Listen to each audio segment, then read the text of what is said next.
नुकत्याच झालेल्या पहलगाम हल्ल्यात पाकिस्तानचा हात असल्याची माहिती केंद्रीय तपास यंत्रणेच्या निदर्शनाला आल्यानं भारतानं पाकविरोधी कठोर पावलं उचलायला सुरुवात केली आहे.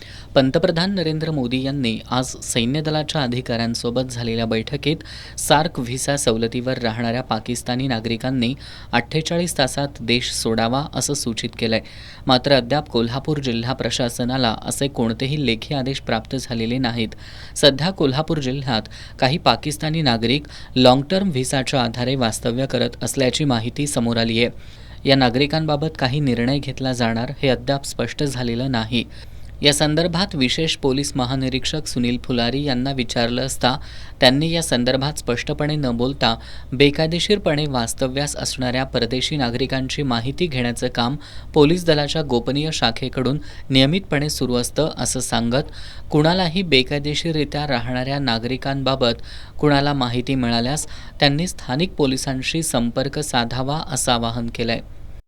जे बेकायदेशीर वास्तव्य करणारे किंवा इतर बनावट नावाने वावरणारे परकीय नागरिक आहेत त्यांचा सतत शोध घेण्यात येतो. त्यासाठी आमची गोपनीय शाखा, विशेष शाखा आणि सायबर सेल ह्या एकत्र मिळून काम करतात आणि 5 जिल्ह्यांमध्ये ही मोहीम सतत चालू आहे. आणि माझे नागरिकांना आव्हान आहे की त्यांना अशी काही माहिती मिळाल्यास त्वरित जवळच्या पोलीस स्टेशन किंवा पोलीस अधीक्षक यांना कळवावे. सोशल मीडिया मॉनिटरिंगही चालू आहे. नारे निदर्शने या घटनेबद्दल जे चालू आहे ते शांततेत आहेत आणि आमचे सगळे स्टेक होल्डर आणि समाजातील घटकांशी बैठक यांनी डायलॉग सतत चालू आहे.